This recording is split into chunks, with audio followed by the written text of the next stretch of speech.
아멘. 마태, 마가, 누가, 요한복음 마지막 장들은 예수님의 부활장입니다. 오늘 저 새벽에 마태복음 마지막 28장, 그리고 마가복음 16장, 오늘 누가복음 24장, 그리고 요한복음 20장, 21장 쭉 부활장을 쭉 다시 한 번 더 비교해 보았습니다. 네, 한결같이 주님은 살아나셨다. 이게 반복되는 말씀입니다. 만약에 마태, 마가, 누가, 요한복음에 이 마지막 장이 없다면 어떻게 되었을까요? 오늘 저와 여러분은 어떻게 되었을까요? 이 자리에 아무도 안 계실 것입니다. 마태, 마가, 누가, 요한복음에 이 마지막 장들이 있기 때문에 오늘 저와 여러분은 이 자리에 앉아 계신 겁니다. 피곤하고 고단하시잖아요. 힘드시잖아요. 그럼에도 이 새벽에 나와서 이 말씀을 읽고 기도하는 이유가 무엇입니까? 한 가지입니다. 주님이 부활하셨습니다. 우리에게 부활의 소망을 주시기 때문입니다. 그래서 우리 날마다 부활을 경험하셔야 됩니다. 죽은 자의 예수님을 찾는 게 아니라 사는 자의 예수님을 찾으셔야 돼요. 신앙생활 그렇게 오래 하시는 불구하고 아직도 부활하신 예수님을 찾지 않고 자꾸 죽은 자 예수님을 자꾸 찾아가시는 분들이 있다는 거예요. 그래서 마지막 장들을 읽어보면 그럼 여기 계시지 않고 살아나셨다고 말씀합니다. 지금도 여전히 예루살렘 가면 빈 무덤입니다. 빈 무덤. 화려한 것도 아니고 그냥 조그마한 그야말로 참 의미 없는 그 무덤을 왜 그 많은 사람들이 찾아가서 확인하는가요? 혹시 그 주님이 계실까 싶어서 찾아가는 거예요? 아닙니다. 주님은 지금 현재 어디 계십니까? 하늘 우편에 앉아 계십니다. 요한계시록에 말씀 기록해 놓았잖아요. 주님은 지금 현재 하늘 우편에 계십니다. 왜 거기 계실까요? 다시 오시기 위해서, 그리고 우리가 가서 거처할 곳을 예비하시기 위해서 다 준비해 놓으셨어요. 그렇다면 이 부활장이 우리에게는 얼마나 큰 소망이에요? 우리 집이 소망이에요? 우리 가지고 있는 것이 소망이에요? 그건 아닙니다. 우리 가진 것보다 더 소망은 주님께서 부활하셔서 지금 하늘 보좌 우편에 앉아 계시면서 다시 오실 것을 준비하고 계신 그 모습 바라보면서 우리는 오늘도 피곤하고 힘들지만 주님의 달에 나와 우리가 말씀 보고 찬양하며 주님 오심을 기다리는 그 마지막 믿음의 성도의 모습입니다. 근데 오늘 이 누가복음 24장은 마태복음 28장과 마가복음 16장과 요한복음 20장, 21장과 좀 다른 모습입니다. 어떤 다른 모습이냐? 주님께서 부활하신 후에 많이 다니십니다. 오늘 특별히 그 엠마오 도상의 한 장면을 이 누가복음에만 기록된 말씀을 연결해 준 말씀인데 마가복음은 잠깐 언급해 놨어요. 2절, 3절에 잠깐 언급해 놓았는데 오늘 누가복음은 20장 아주 길게 말씀을 기록해 놓았습니다. 왜 그러면 이 엠마오 도상의 말씀을 많이 기록해 놓았을까요?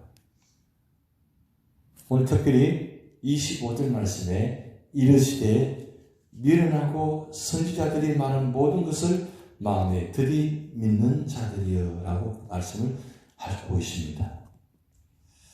이 말씀은 평소에 주님께서 모든 하신 말씀들을 하나도 기억하지 못하고 그리고 기억하지 못할 뿐만 아니라 믿지 못하고 여전히 부활의 소식을 들었음에 불구하고 그들이 깨닫지 못하고 이런 모습이 있잖아요.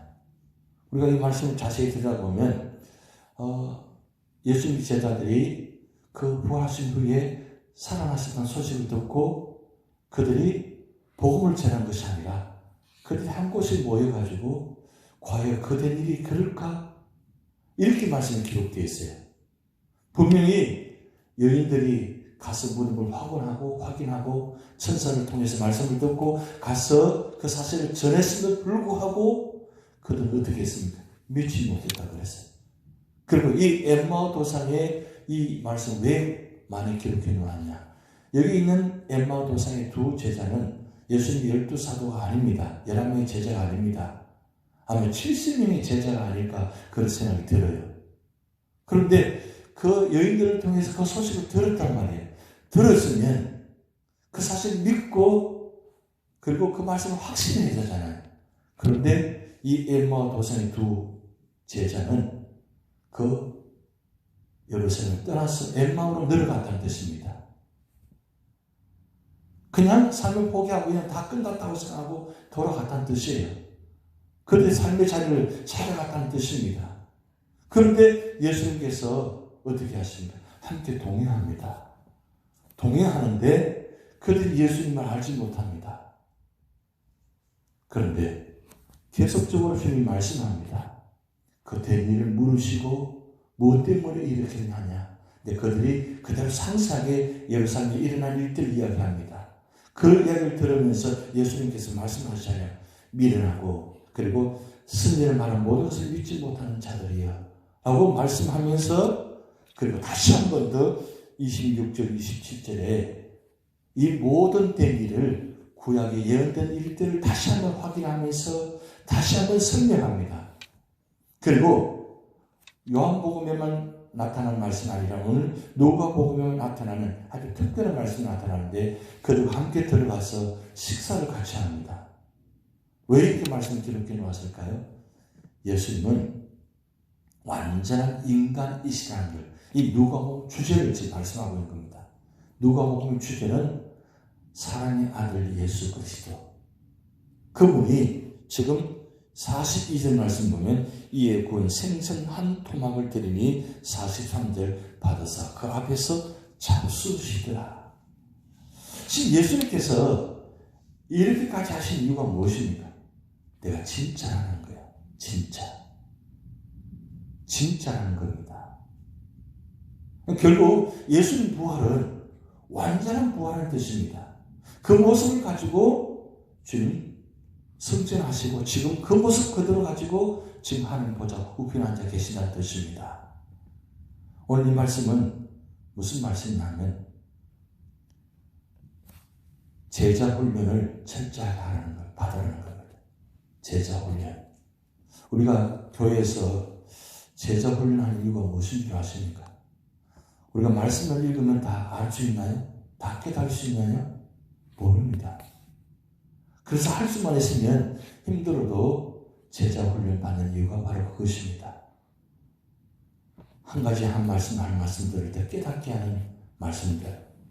저도 말씀을 신학교를 졸업하고 지금까지 말씀을 연구하고 공부하지만 보면 볼수록 새로워요. 제가 20년 전에 말씀한 본 내용과 지금 말씀 본 내용 많이 차이가 있습니다. 더 깊어집니다. 그리고 깨닫지 못한 말씀들이 얼마나 많은지 몰라요.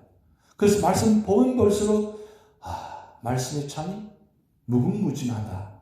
놀라운 말씀이다.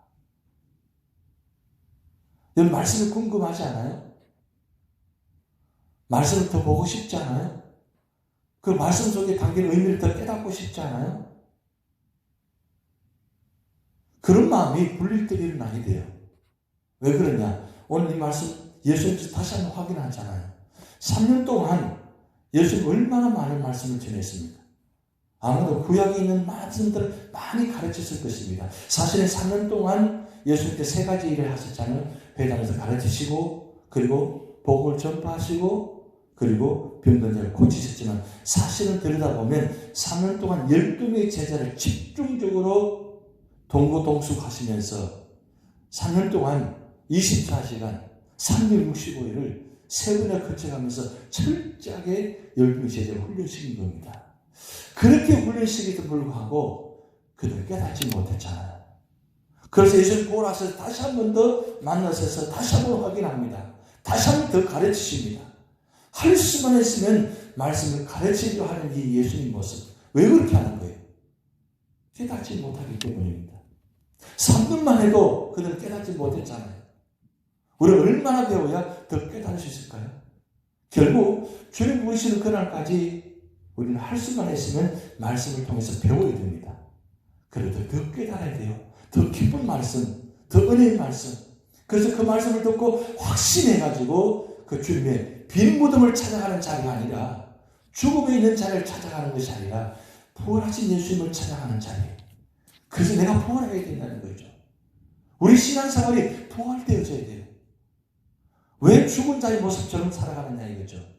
우리 삶의 자리에 이제는 주님들이 나와서 말씀을 통해서 배우고 말씀도 확실히 있으면 세상 속에 나가서 죽은 자의 예수님을 이야기하는 것이 아니라 살아있는 모습, 주님의 모습, 부활한 모습을 세상 속에서 복음을 전하게 하신다는 거죠. 그게 바로 예수님께서 40일 동안이나 계시면서 하신 일들입니다. 40일. 부활하시고 바로 승천하시면 되잖아요. 그렇게 하시지 않은 이유가 뭡니까? 일일이 다 찾아다니면서 확인하시고 만나시고 그리고 말씀을 다시 한번 전하시는 그 모습. 그게 바로 오늘 우리에게 주신 사명입니다. 말씀을 다시 한번 확인하는 거예요. 다시 한번 깨달는 거예요. 그걸 깨달아서 이유 확신하고 세상 속에 나가서 복음을 전하는 겁니다. 그래서 마태복음, 마가복음, 누가복음, 요한복음의 마지막 장들, 마지막 절을 보면 이 말씀을 세상 속에 나가서 복음을 전하는 거예요. 뭘 전하는 거예요? 예수님 부활하셨다는 거. 그러면 부활의 예수님을 전하려면 우리가 부활의 모습을 가져야 돼요. 우리는 예수 믿고 구원받고 1차적인 부활을 체험했습니다. 그럼 이제부터는 죽은 듯이 살지 마시고 죽겠다고 하지 마시고 나는 살겠다고 말씀하시고 나는 살아났다고 말씀하시고 나가서 이 살아계신 예수님을 전하셔야 돼요. 그게 바로 오늘 누가복음 24장을 통해서 주신 중요한 말씀입니다. 주님은 저와 여러분에서 부활하셨습니다. 그 부활하신 주님이 다시 오실 것입니다. 다시 주기도하시겠습니다.